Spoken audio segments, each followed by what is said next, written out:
बिस्मिल्लाहिर्रहमानिर्रहीम। अस्सलाम वालेकुम बच्चों, मैं हूं आपका फिजिक्स टीचर मोहम्मद इमरान जाफर और आप देख रहे हैं हमारा यूट्यूब चैनल आई जे के अकेडमी।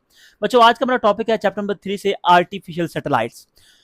पहले क्वेश्चन ये है कि सैटेलाइट क्या होता है। कोई भी ऐसा ऑब्जेक्ट जो अर्थ के गिर्द रिवॉल्व कर रहा है उसे हम कहते हैं सैटेलाइट। जिस तरह चांद है वो क्या करता है, जमीन के गिर्द घूमता है, उसे हम सैटेलाइट कहते हैं। इसी तरह कोई भी ऐसा ऑब्जेक्ट, अच्छा, सैटेलाइट की दो टाइप्स होती हैं, एक होता है नेचुरल सैटेलाइट और दूसरा है जी आर्टिफिशियल सैटेलाइट। नेचुरल सैटेलाइट क्या होता है, कुदरती तौर पे जिस तरह हमारा मून है ये सैटेलाइट ऑफ अर्थ है, ये हमारी अर्थ है ये सैटेलाइट ऑफ सन है क्योंकि इसके रिवॉल्व कर रही है। और दूसरी चीज है आर्टिफिशियल सैटेलाइट, जो इंसान के बनाए हुए मैन मेड ऑब्जेक्ट्स। ठीक है, अब इनका मकसद क्या होता है, इनका मकसद डिफरेंट पर्पसेस होते हैं। ये आप कह लें कि कम्युनिकेशन वगैरह के लिए या नेविगेशन वगैरह के लिए यूज होते हैं। ठीक है जी।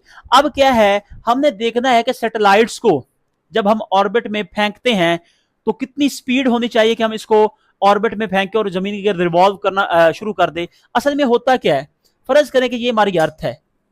अब इस अर्थ पे अगर क्या करें, यहां से मैं कोई ऑब्जेक्ट सामने की तरफ फेंकता हूं, ये थोड़ी दूर जाकर क्या करेगा, जमीन पर गिर जाएगा।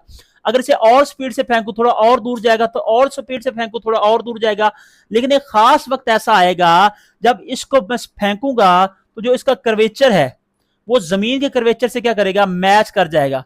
मतलब ये जो कर्व बना रहा है यहां पर ये हर वक्त जमीन की तरफ गिर रहा होगा, लेकिन क्या चूंकि यहां से जमीन कर्व हो गई है तो फिर ये क्या करेगा, उसके गिर रिवॉल्व करना शुरू कर देगा एक्सेलरेशन ड्यू टू ग्रेविटी की वजह से। ठीक है, तो ये बन जाएगा हमारा सैटेलाइट। तो आज हम देखेंगे सैटेलाइट जो अगर जमीन के अर्थ के सरफेस के करीब करीब हो उसे कम से कम कितनी इनिशियल वेलोसिटी देंगे कि वो क्या करे, जमीन के गिर्द रिवॉल्व करना शुरू कर दे। ये हमने कैलकुलेट करनी है। फिर हमने ये देखना है कि अगर कोई जमीन के गिर्द आपका सैटेलाइट है वो कम से कम कितनी वेलोसिटी, अपना एक चक्कर मुकम्मल करने के लिए कम से कम कितना टाइम पीरियड चाहिए, ये सारी चीजें आज हमने कैलकुलेट करनी है। तो सबसे पहले हम क्या करते हैं जी, क्रिटिकल वेलोसिटी। क्रिटिकल वेलोसिटी क्या है, minimum velocity required to put a satellite into orbit. वो कम से कम वेलोसिटी जो चाहिए एक अपना सैटेलाइट को ऑर्बिट में पुट करने के लिए, भेजने के लिए, उसे हम कहते हैं क्रिटिकल वेलोसिटी। ठीक है जी। अब फर्ज करें कि हमने इसको फेंक दिया, ये रिवॉल्व कर रहा है around the earth. Let's suppose ये क्या है जी, रेडियस ऑफ अर्थ। और हमने फर्ज करना है अभी कि ये क्या है, सरफेस ऑफ अर्थ के बिल्कुल करीब करीब है। ठीक है, इसमें कोई ज्यादा इतनी हाइट नहीं है। ठीक है, तो हम क्या करते हैं, जब ये घूम रहा है तो मतलब क्या है, इसको सेंट्रीपिटल फोर्स मिल रही है जो कि किसके बराबर होती है, m v square over r.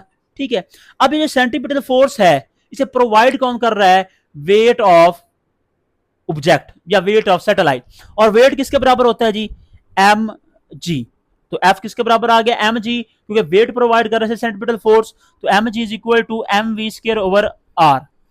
इधर भी एम, एम से एम कैंसिल, आर डिवाइडेड आकर मल्टीप्लाई हो जाएगा तो बनेगा v square is equal to g r. ठीक है, अगर दोनों तरफ मैं क्या लू, अंडर रूट, इधर भी अंडर रूट, इधर भी अंडर रूट, तो v is equal to under root G की वैल्यू 9.8 और r क्या है, रेडियस ऑफ अर्थ। और रेडियस ऑफ अर्थ कितना होता है, सुन ले जी, 6.4 multiplied by 10 raise to power 6 metre होता है। इसको कैलकुलेट करेंगे तो आंसर आएगा 7900 मीटर पर सेकंड, या इसे मैं कह सकता हूं 7.9 किलोमीटर पर सेकंड।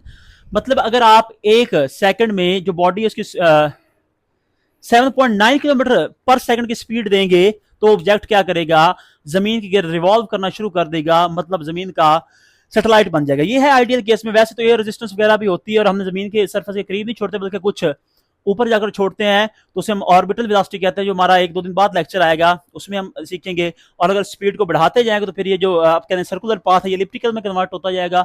और अगर स्पीड 11.2 किलोमीटर हो जाएगी तो फिर उसे एस्केप वेलोसिटी कहते हैं, जो हमने चैप्टर नंबर 4 में पढ़ना है। ठीक है जी। अब इसके बाद हम कैलकुलेट करेंगे कि एक जो आप कह लें कि ये ऐसा सैटेलाइट जमीन के गिर्द रिवॉल्व कर रहा है उसे कम से कम कितना टाइम चाहिए एक चक्कर मुकम्मल करने पे, तो उसे हम कहते हैं जी time period.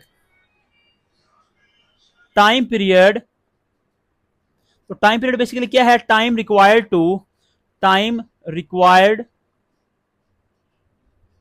To complete one revolution. एक चक्कर मुकम्मल करने के लिए जो टाइम चाहिए उसे हम क्या कहते हैं, किसको, सैटेलाइट को, टाइम पीरियड। ठीक है जी। अब टाइम का हम फॉर्मूला किस तरह निकालेंगे, जिस तरह हमने पढ़ा कि स्पीड किसके बराबर होती है जी, डिस्टेंस ओवर टाइम। अगर यहां से मैं टाइम निकालना चाहूं तो क्या होगा, डिस्टेंस ओवर स्पीड। तो टाइम का फॉर्मूला आ जाएगा जी, time is equal to S over V. S क्या है, डिस्टेंस एक मुकम्मल चक्कर का। ठीक है। और जो मुकम्मल चक्कर होता है, मतलब ये क्या है, सर्कमफेरेंस ऑफ सर्कल बन रहा है, और सर्कमफेरेंस ऑफ सर्कल क्या होता है, 2πr। ठीक है जी। आर यहां पर लेंगे रेडियस ऑफ अर्थ, क्योंकि जमीन के बिल्कुल करीब हमने लिया है, और वी अभी हमने निकाल ली थी 7900, तो इसकी वैल्यू पुट कर देंगे। तो 2 मल्टीप्लाइड बाय 3.14, पाई की value r 6.4 10⁻⁶ metre divided by 7900, तो आंसर इसका आएगा 50-60 सेकंड, जो अप्रोक्सीमेटली किसके बराबर बनते हैं, 84 मिनट्स के। तो अगर आपके पास कोई सैटेलाइट जो बिल्कुल जमीन की सरफेस के गिर्द है, बिल्कुल करीब करीब घूम रहा है, ऑर्बिट कर रहा है, तो उसे कम से कम 84 मिनट चाहिए अपना एक चक्कर, एक रेवोल्यूशन मुकम्मल करने के लिए। तो ये था हमारा आज का टॉपिक आर्टिफिशियल सैटेलाइट का। हमने इसकी क्रिटिकल वेलोसिटी निकाल ली और इसका टाइम पीरियड फाइंड किया। होपफुली कि आपको ये लेक्चर समझ आया होगा। फिर भी अगर इस लेक्चर में क्वेश्चन है या कोई बात आपको समझ नहीं आई, तो आप कमेंट सेक्शन में पूछ सकते हैं। इंशाल्लाह मिलते हैं किसी नए लेक्चर में, किसी नए वीडियो के साथ। तब तक के लिए अल्लाह हाफिज।